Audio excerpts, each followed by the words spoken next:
3 months ago, the man we buried 20 years ago came back. He didn't knock like someone who thought he was dead. He knocked like he was just visiting. No warning, no apology. Just this old, worn-out man standing on our front step with a beat-up suitcase like it owed him rent. I remember the way my sister Laura opened the door. She froze, like her blood turned to ice. For a second, I thought she was gonna faint, or scream, or punch him in the face. Honestly, any of those would have made sense. She didn't say, "Dad." She didn't say, "Is it really you?" She just stared at him and said, her voice shaking but sharp as glass, "You don't get to be here." My brother Michael was next. Total opposite of Laura. He just stared, quiet, calculating, like he was trying to figure out if he was dreaming or having a mental breakdown. And then he said one thing. No emotion, just flat. "How'd you get out of prison? And why now?" I didn't say anything. Not at first, because I didn't even know what I felt. It wasn't hate, it wasn't happiness. It was like the floor beneath my life just cracked open, like I'd been living in a carefully built house, and someone had ripped the foundation out overnight. Because you have to understand, we buried this man, not literally. There is no body, no funeral, just a story. A story we were told since we were kids. He was a journalist, a hero. He stood up against some corrupt government overseas, wrote the truth, paid the price, got locked up, caught pneumonia in some cold prison cell and died. Alone. That's what Mom told us. That's what we believed. She showed us the box of ashes. We never opened it. Just kept it high up on the shelf like a shrine. That was our dad, a martyr, a myth, a tragedy we carried around in our bones. And now, here he was. Not a myth, not a memory, just a tired, hollow man with sunken cheeks and eyes that had seen way too much. I looked at him and thought, this isn't the man I remembered. This isn't the father I imagined. This is a ghost. A stranger wearing my dad's face. And Mom? She didn't even flinch, didn't cry, didn't scream. She took one look at him and slammed the door in his face. She buried him once, and she had no intention of digging him back up. So, guess who took him in? Aunt freaking Bertha. Yep. Our oddball aunt who lives alone with too many cats and not enough social boundaries. She said, "He's got nowhere else to go. I won't let him rot on the street." So she gave him the back room, the one that always smelled like old tea and mildew, and that's where you went. No argument, no explanations. Just nodded, shuffled inside, and vanished behind the curtain of her cluttered little house. We didn't see him after that, not for a while, but he was there. In the corner of every conversation we avoided, in the silence between bites at dinner. Laura kept her fury buried just beneath her breath. Michael stayed quiet, probably writing 10 versions of what he wanted to ask him in his head. And me? I couldn't stop wondering, who the hell was that man? Because if the man we buried was never dead, then everything we believed was built on a lie. Weeks went by. He didn't call, didn't visit, just floated around Aunt Bertha's house like a shadow wearing skin. We all tried to pretend it wasn't happening. Laura refused to speak about him. Michael buried himself in work. I stayed busy, but it was like trying to outrun a fog that already lived in your lungs. Then, one night, Aunt Bertha called. Her voice was shaky, brittle, like it might shatter mid-sentence. She said, "Something's wrong with him." He wasn't eating, barely sleeping, kept complaining his mouth felt rotten, said everything tasted like pennies. His head hurt, not like a headache, more like something inside was burning, dying. The doctors ran every test they could. Nothing made sense. No infection, no tumor, no autoimmune disease. His organs were just shutting down, slowly, quietly, like his body had decided it was done being alive. Aunt Bertha sat with him most nights. She said it was guilt, said hiding for 20 years takes a toll. Said some people die because of what they've done, others die because of what they couldn't face. Then, one morning, she called again. This time, she said, "He wants to see you, all of you, together." At first, I thought, maybe he's trying to apologize. Maybe he's realized how much he broke us. Maybe he wants one last moment to fix what's left. But no. He didn't want redemption. He wanted release. So the three of us went, Laura, Michael, and me. The air in that room felt thick, like every secret ever whispered in our family had settled into the drywall. He looked gone. Not dead yet, but close enough to see the edge. Thin. Eyes like cracked glass. But his voice still had weight, still sharp enough to cut. He looked at us one by one, and then he said it. I wasn't in prison for long, maybe a few months. They let me go, and I didn't come back, because I found out none of you are my biological children.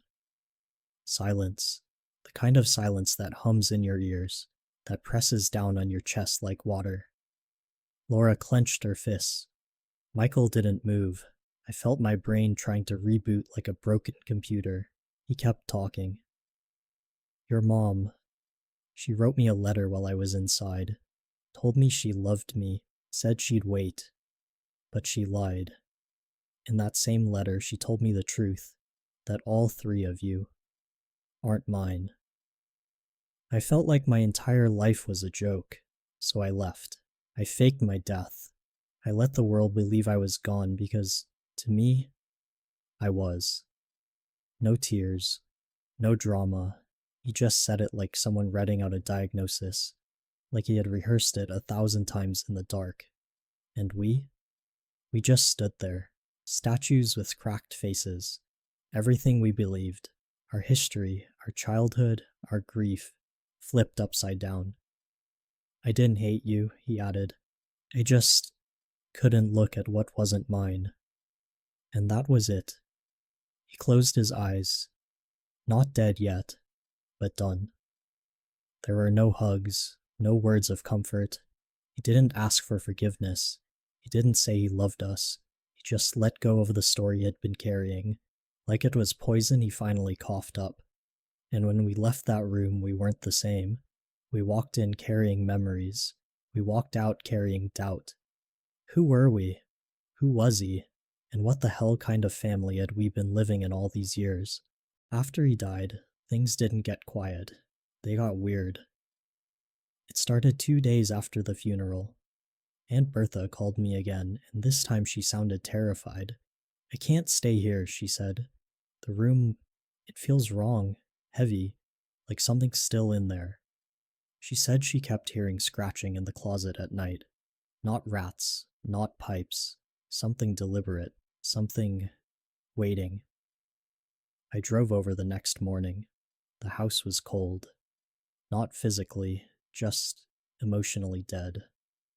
I walked down the hall, opened the door to his room, and yeah, it felt off, like air that hadn't moved in years. But the closet was empty. No monsters, no animals, just dust. His coat hanging like it was waiting for him to come back, and that suitcase, still zipped, still sitting exactly where he left it. I don't know why it freaked me out. It was just a suitcase, but every time I looked at it, I felt like it was watching me back. Michael was the one who opened it. That's kind of his thing. Fixing things, solving puzzles, being the guy who needs to know. He knelt down, opened it slowly, like maybe something would crawl out. Nothing did. There wasn't much inside. A couple of wrinkled shirts, a bar of soap wrapped in paper, half used and weirdly sticky. A handful of faded black and white photos. Strangers. No names. Just dead-eyed people looking off camera. And at the very bottom, a notebook. Leather-bound. No title. No label. Just worn pages packed with tight, frantic handwriting. We brought it home. Dumbest decision we ever made. At first, it seemed normal. Notes about politics, names, numbers. Boring. But after a few pages, the tone shifted. The writing got sloppier, angrier, obsessive. They're watching. The walls move when I sleep. I can hear the buzz behind my eyes. Some pages were scratched out so violently the paper was torn straight through, like he wasn't trying to edit. He was trying to erase something that shouldn't have existed. Then we found the last entry, dated just a few days before he died. That night I couldn't sleep. My mouth tasted like aluminum, bitter, metallic, like chewing foil. Something's inside me, watching through my skin. I swear I stopped breathing reading that. Laura, ever the no BS one, said, "Nope," picked up the notebook, walked to the kitchen, tossed it in the sink and lit a match. It didn't burn. I don't mean it was damp or took a while. I mean, it blackened around the edges, smoked a little, but never caught fire, like it refused to be destroyed. That night I couldn't sleep. Every creak in the house felt like footsteps. Every reflection felt off, like if I stared long enough into the TV screen, or the microwave door, or a puddle on the sidewalk, I'd see him. Not Dad. Something that used to be him. Something still here. The next day, I went to see Mom. I needed to know about the letter, the one that broke him, the one she wrote from behind a lie. She looked like hell, pale, wrinkled. Her hands shook when she poured her coffee. She didn't even greet me, just sat, staring out the window like she was watching someone in the distance, someone getting closer. When I finally asked her about the letter, she flinched. I said, "I want the truth.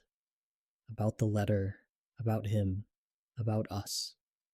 Who was he really?"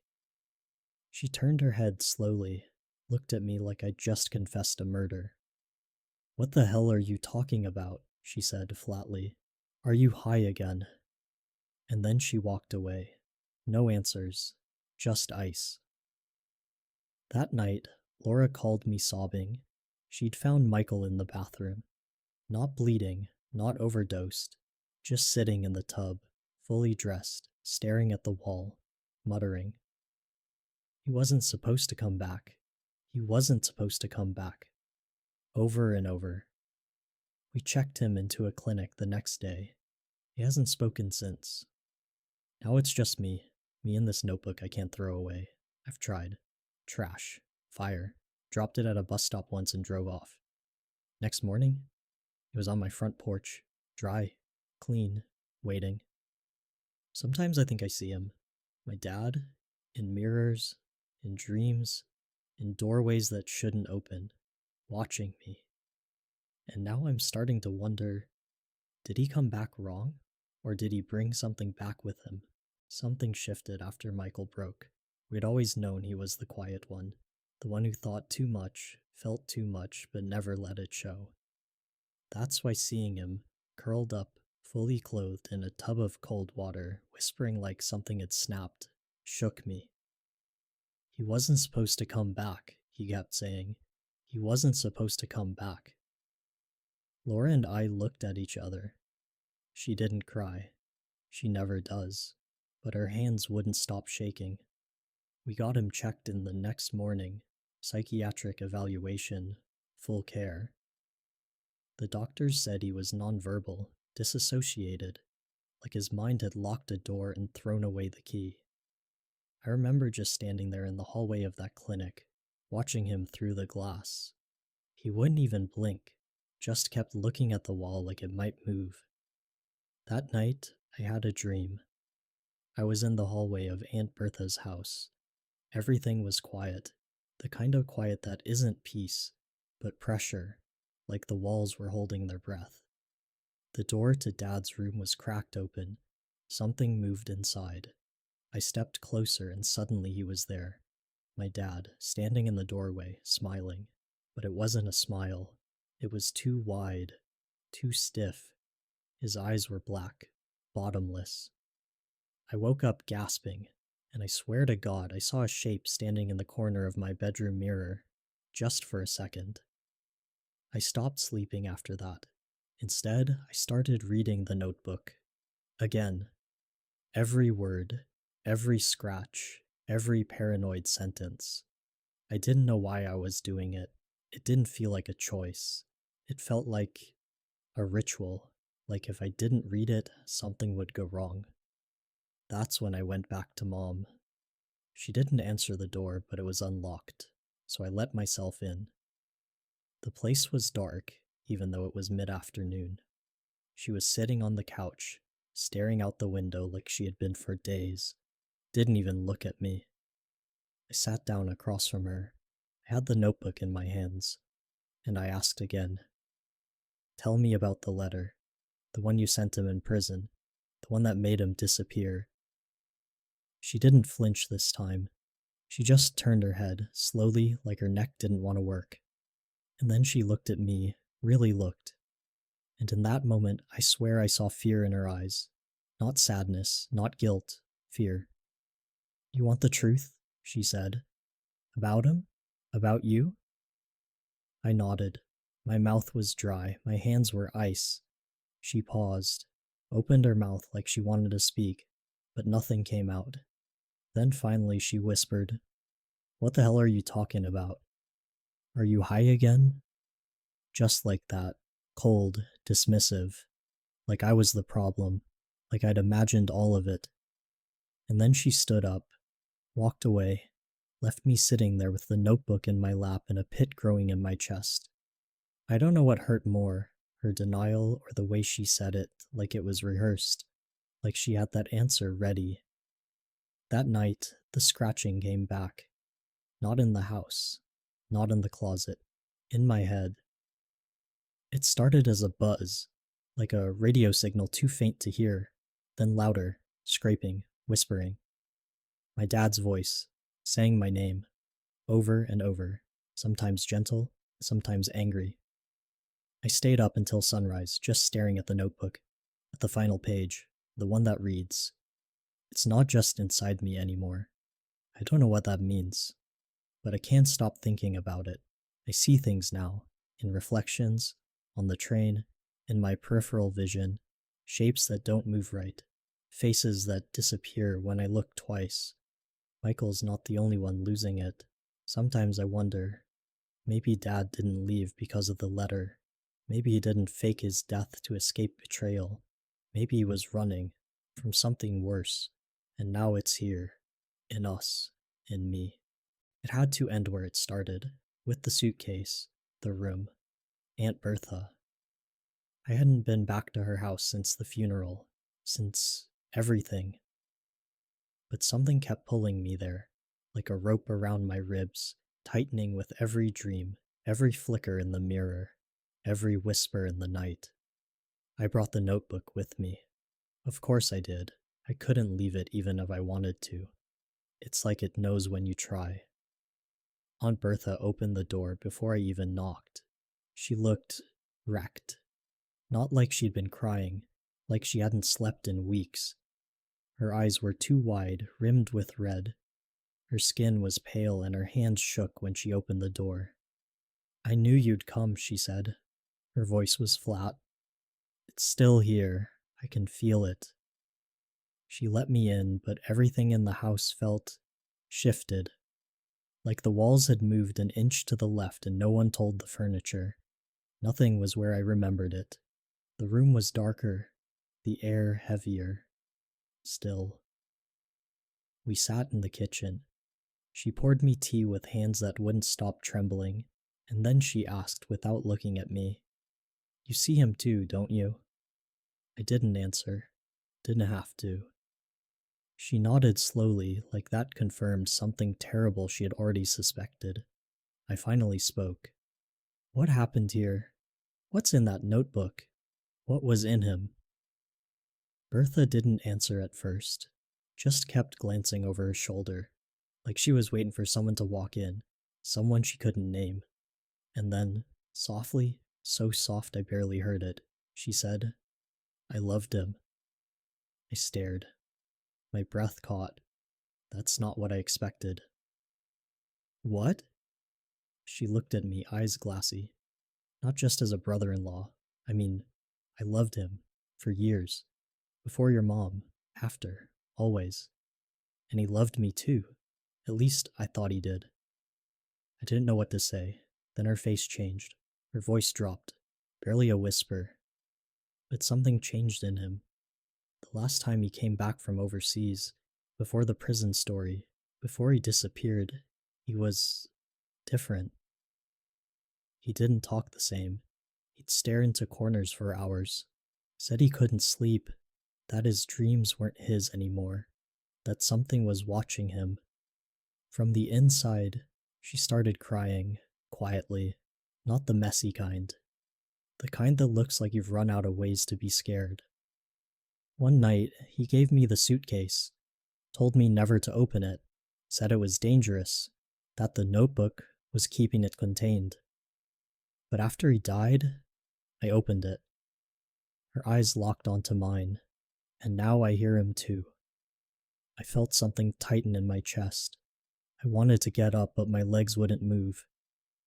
He brought something back, she whispered, from wherever he went, and it didn't leave when he died. It just moved. She reached out and grabbed my hand hard. Her fingers were cold. You need to get rid of that book. I tried, I told her. It won't burn. It won't leave. It always comes back. She let go. Then, you're already too late.